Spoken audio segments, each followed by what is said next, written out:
Hey, this is Katie, and today we are going to talk about failure in the home care owner space. That's hard, it's painful, and everybody tells you you need it to grow, but like broccoli, who wants to do that? And so we're going to talk about failure and how to genuinely turn it into fuel for growth. That's on this episode of the Action Cast.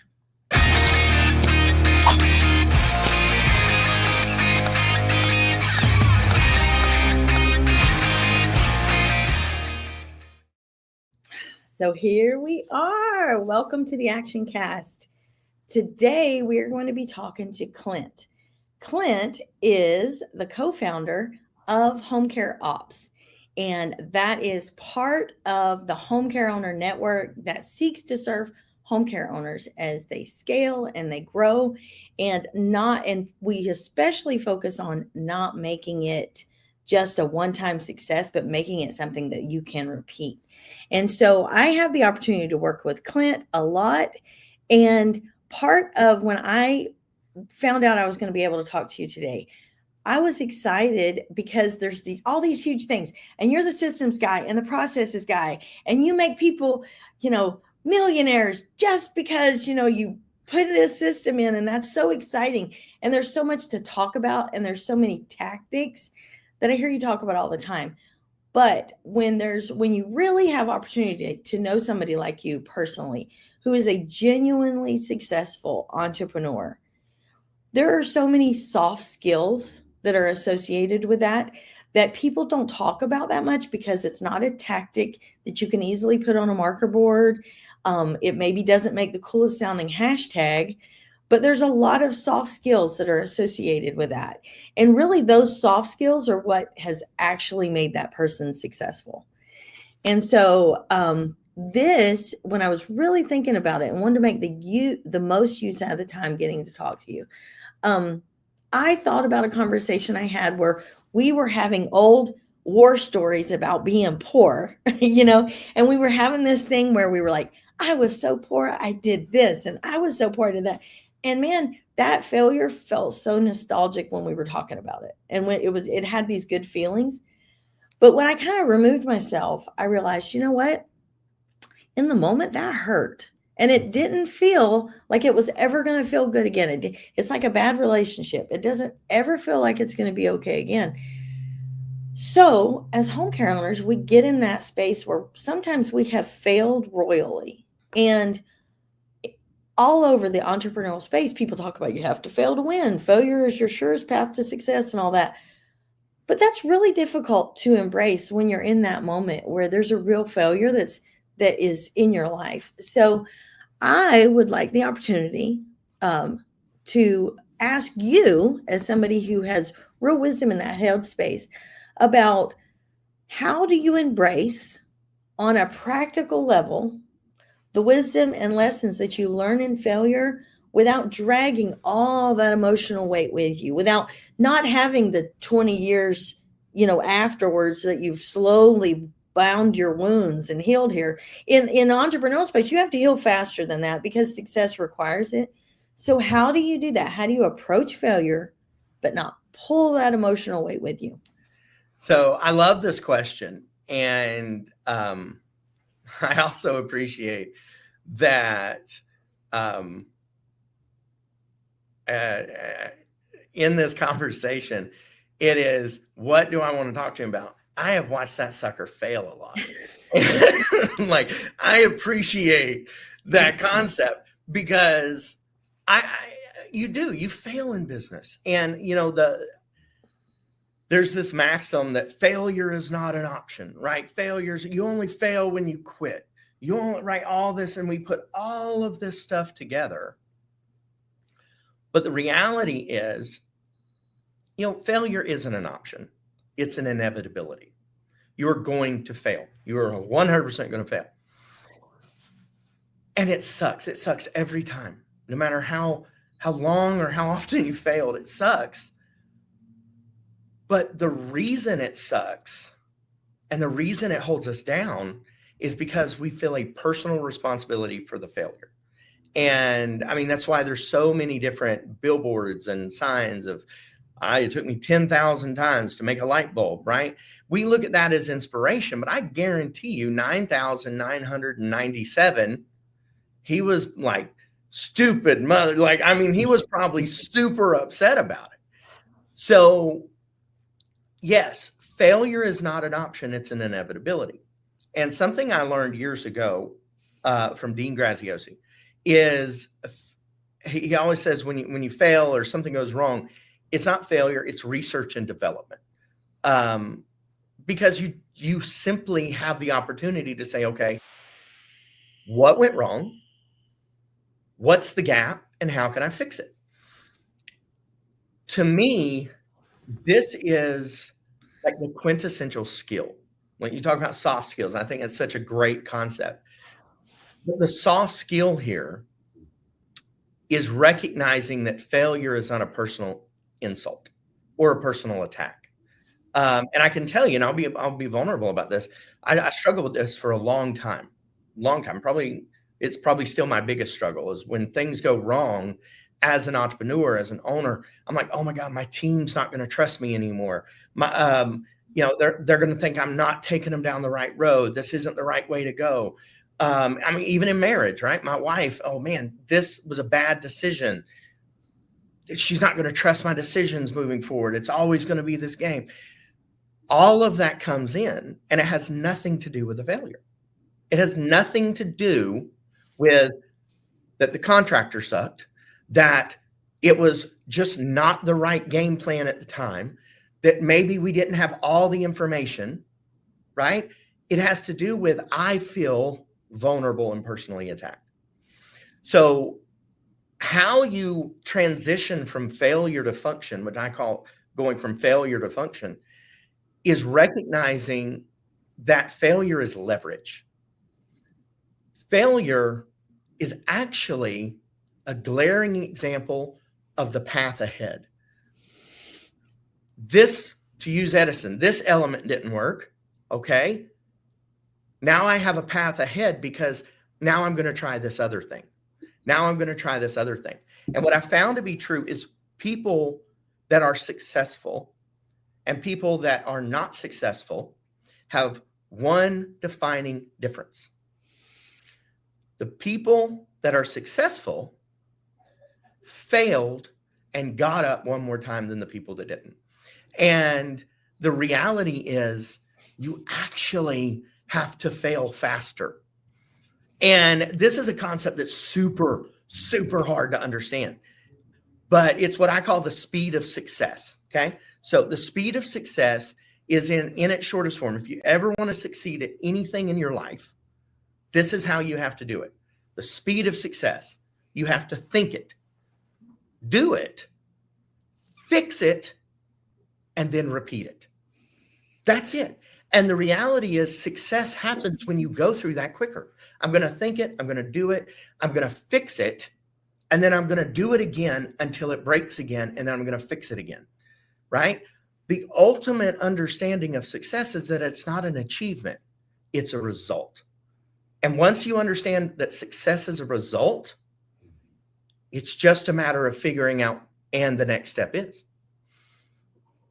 That's awesome. That's awesome. I knew you were the one to talk to about this because I know how much you hate to fail. I hate it so much. I hate it with every fiber of my body. I was literally the fat kid who stood in the middle of the court, and I was like, I'm not running the court for basketball because it'll tire me out and I really hate it. But God, I wish somebody would throw me that so I could throw the ball, and then I'd miss and I'd be like, oh, I hate myself. Yeah. I hate it. I hate it so much. But it's true though. And I mean, and put in the comments, like, what is the moment where you were like, I hate failure? Yeah. Like, this is it. This is surely it. I decide I hate failure today. That moment really defines you because it's an education point, right? And it tells you, okay, I hate this, so I got to change that. That's awesome. Yes.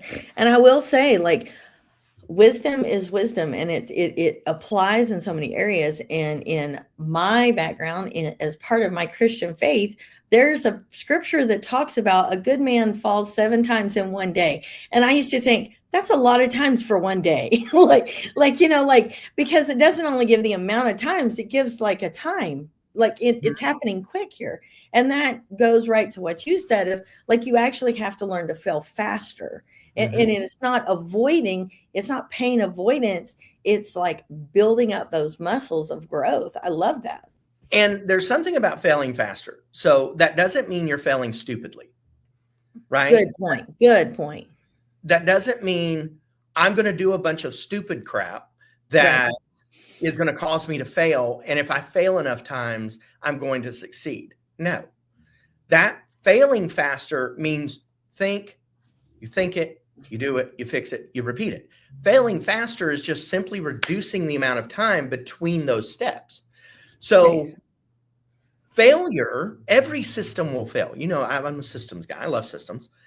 But the truth is, systems without innovation will kill your business. The system you had for recruiting 6 months ago, it's not the system you're going to need right now. There's tweaks, there's edits, there's little up levels that if you're running systems in your business that you really haven't shifted the process of in the year and a half, those systems are causing you to fail because you have grown to a point of break. You've grown to a point of failure. And in machining and crafting, I don't know if you ever watch like How It's Made or stuff. I love that stuff. But they put this metal into a machine and it's like, okay, here's a pin. This was the episode I watched. They literally took a pin and like put this pin and they put like a 40 million ton pressure thing on it. And it slowly pushed down and it broke.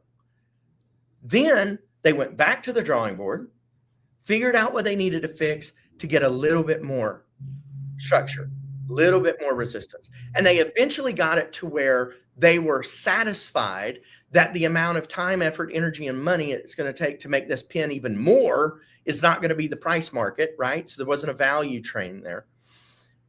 And they were good with it. Let's do it. But in business, so often and in life, when we fail, we don't look at it as a actual part of the process. We look at it as like an outlier. But the truth is that failure test comes before that pin, that book, whatever it is out in circulation. It's the thing before it actually delivers the value it can have. Why? Because you have to know when it's going to break. And scaling a business, and at Home Care Ops, we help businesses scale. That's what we do. We help home care businesses scale. And what I tell every single owner that I work with,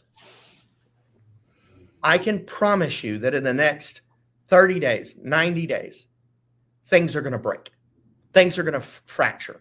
Things are going to be kind of hard because you're scaling your business and you're applying pressure to things that aren't used to it. It's going to break. That's normal. That's okay. So if you're coming into a new year and you're like, this is going to be my year, I totally forget what happened the year before, not the thing to do. Look at what happened the year before, find your break points. And those break points give you a gap map. Literally, they give you a gap map. That's so good. If you're getting excited, you're going to bring the vibe board in if you're not careful. So no, that's so true though, because failure can't be considered independent or you're losing the value of the failure. That is so good. That is so good. So based on your much experience in failure, we don't have to keep going back. No, seriously though. And I will say, as someone who is privileged to work with home care owners as they come in to Action Leaders, our coaching program, and so on, I will say, without exception, they all have systems when they come in. They all have processes when they come in, and they come in thinking, I need systems, I need processes. That's not it. They actually have one. It's just in a state of failure in some sense, and so often it's using it's leveraging the wisdom they've gained through that. It's never independent of this starts a whole new thing for me. No, this is a continuing of the process. And this is just the part where you reap the harvest of the investment that Mhm. you've done. And then we see it so much. It's just getting them to the point where they're able to harvest what they have from that. So that's so good. So, but to continue on, is there a point where failure becomes easier or more palatable as a whole? Is there a point? It could happen, I feel like. Okay. So, is there a point that failure becomes more easy to handle, that you just like enjoy failing? No. I can tell you, I've talked to some of the most successful people who are way more successful than I am, billionaires. And something I'm very proud to say is we all hate failing. We hate it so much Yeah. in the moment. But it goes back to the speed of success. Okay. The length of time that I used to hate failing was much longer than it is now. I still hate failing. I still hate missing a shot. I still like, oh man, that sucks. I'm so terrible. I have like 5 seconds of I'm the worst person in the world. I'm never going to be oh my God, that's terrible. Yeah. Used to, that was weeks. Right. Right. So if you're in a state of failure and you're like, so I don't know what to do. Nothing I ever do works. Nothing ever. Okay. Real talk. You're not special. You're not the one person on the planet. I'm not the one person on the planet that failure is going to be the end all be all. Failure is part of the process. And if I want to truly turn growth into fuel, or failure into fuel for growth, there is a transformation that has to happen in that. Oil doesn't become gasoline without a process, right? If I poured oil in my car, not going to work. But there's a process of transferring where you take failure to function. And if you're trapped in this state of, I'm such a failure, oh, I'm so scared, and we call it analysis paralysis. That's the fun psych word for it, right? Analysis paralysis. And it makes it feel better than I hate myself right now. Right. That's the same thing. The quicker you get through that, the faster you'll succeed. Right. Because that thought makes you stop at the breaking point. And the breaking point is actually where you begin. That's awesome. That's really good. And that speaks to so much of like where being able to embrace the emotion without it like ripping you apart. Like that's that whole, recognizing, like you said, like if anything, you learn to despise failure more, but using that as a catalyst forward and not a, then it becomes like a personal hack, right? Yeah. Then it becomes a personal hack that you're like, ha ha ha, failure. Yeah. I'm going to use you, exactly. Right? Like you get to experience that. But I tell you, like in my life, failure has taken many forms, right? We had the house fire, we had a house flood, we had all these things. And I felt like we got the contractor sucked, like all this stuff. And there was just failure and like to the point of, verge of bankruptcy. And you go through all these things in your life. And what I realized was, of course, it had to happen. Of course, I had to go through that because I had to learn that I was stronger than that. I had to learn that if I went back to the drawing board, that there was something in me already or something I needed to learn or possess within myself, right? That was going to make me stronger. Of course, I had to know that. That's awesome. That's awesome. And I like that. I like that power position of, like you said, possess within yourself, like taking control, even when I feel out of control, like, and really recognizing I do have the control. I just don't like this uncomfortable feeling right now. And that's okay. That's 100% okay. So that's really good. So we're going to move on to. I like how you keep me contained, by the way. Oh, well, you do really good. You're so good. We did talk about soft skills earlier. No, seriously though.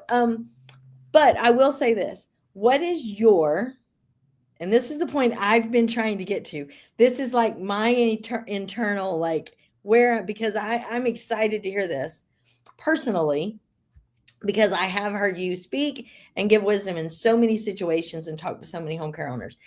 But what is, if you had Miss home care owner in front of you that had just had, maybe they haven't reached that pinnacle, maybe they have gained a measure of success, but they didn't build that scalable, repeatable system that we teach so much, and they do feel accidentally successful, or they've had a bump that has hindered their confidence for where they're at. So that they're in that moment, they're having to embrace that emotion that is attached to, it's almost so the trauma response of failure, that trauma response of, man, life just slapped me in the face and that was so unpleasant. I really, I don't feel like this is going to be a war story for a while. So what, for that person that is standing there in front of you, and you, the coach mentor, being where you're at, being in a place where maybe they don't feel like they can attain that yet.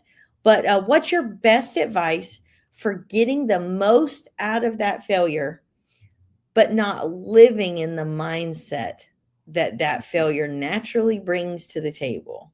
So how do we do that? That's such a great question. And I would love to see in the comments how many of us feel like we have been in that moment where we've had a failure and we're trying to leverage it. We're trying to do all the things that all the motivational speakers say to do. And we're writing on Post-it notes and putting it in, but we're still living in the state of failure. We're still living in it because, and me, I think the only way you manifest something is by doing stuff. Like, I don't think there's ever been somebody who has manifested success. I think there's people who have actualized success. And so how do you go, and in the moment of failure, I just failed horribly. Everybody knows it. Everybody's pointing at me laughing. Everybody's doing all this. How in that moment do you wake up the next morning and go at it like you didn't fail? Simple answer, you don't. You never act like you didn't fail. Honesty. Be honest with yourself. Because what I learned over time is that the reason failure is overwhelming, the reason Edison pushed through in 10,000 ways you don't build a light bulb, right? The reason that failure is overwhelming is because it's not because we don't have the capability to not fail. It's because we are unsure of how not to fail. So in reality, failure is overwhelming because overwhelm is a mask for uncertainty.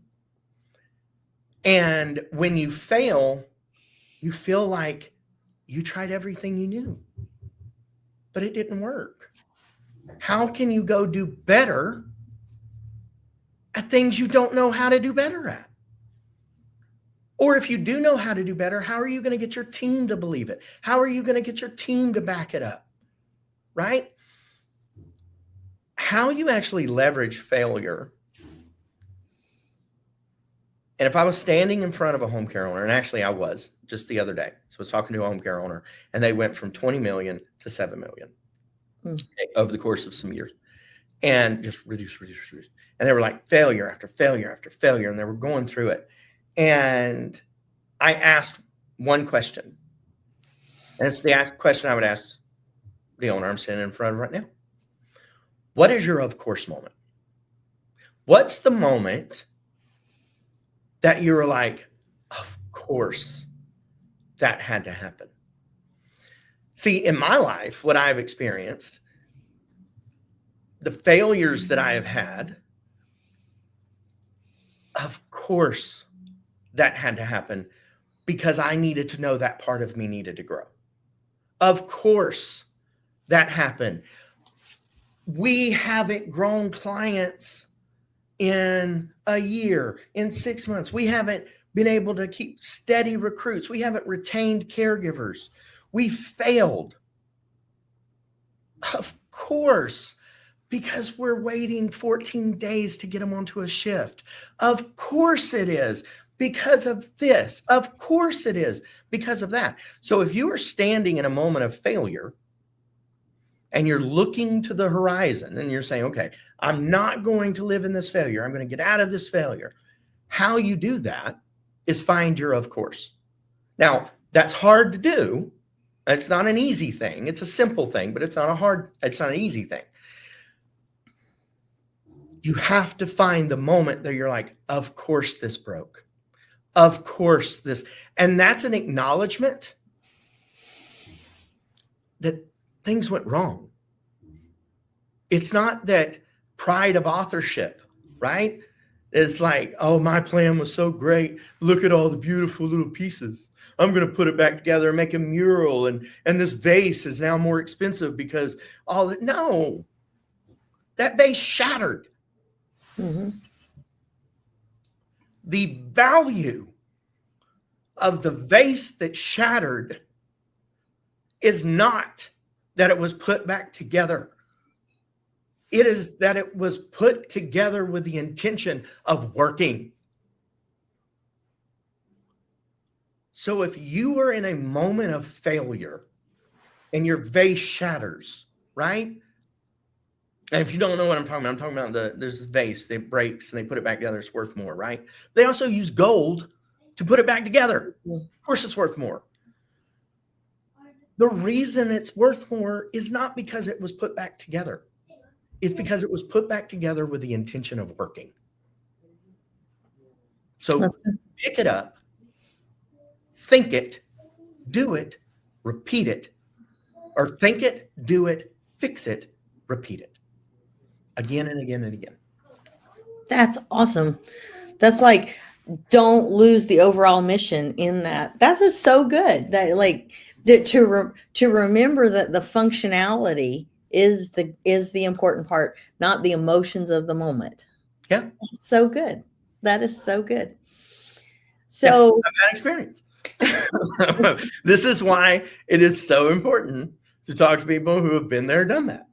It's so true. I mean, you hear the whole earned and learned and lived and those things are so easy to say, but they're so valuable. I mean, they're so valuable. It's like, I heard the other day somebody say you can know the chemical makeup of water. You can read a book on water. You can write, you can draw pictures of it, but you're never going to get wet until you get into the water. Like there is no actual experience or understanding with it until you're in it. And I think that's the failure is unavoidable. It just has to be looked at through the right catalyst. It has to be looked at through the right lens. It's part of the process. Expect to fail. Expect to fail. Because when you turn failure to function, you create fuel for growth. That is awesome. Thank you for talking to me. Thank you for talking to home care owners. Thank you for having that heart and that passion to actually help and not just, sound impressive or look a system that maybe they're not a point of being able to enforce in their business or something that in abstract, maybe they can't. But this is something that every single home care owner can benefit from. I benefited from this. This is a place where every one of us can grow from, because we may not all have the success we want right now, but I guarantee you we have the failure more than what we want right now. Everybody has experienced that. That's the commonality. And I appreciate that. And here, as part of Home Care Ops, one of the things we're doing is we are gearing up for our New Year's bash, which we are very excited for. There will be confetti.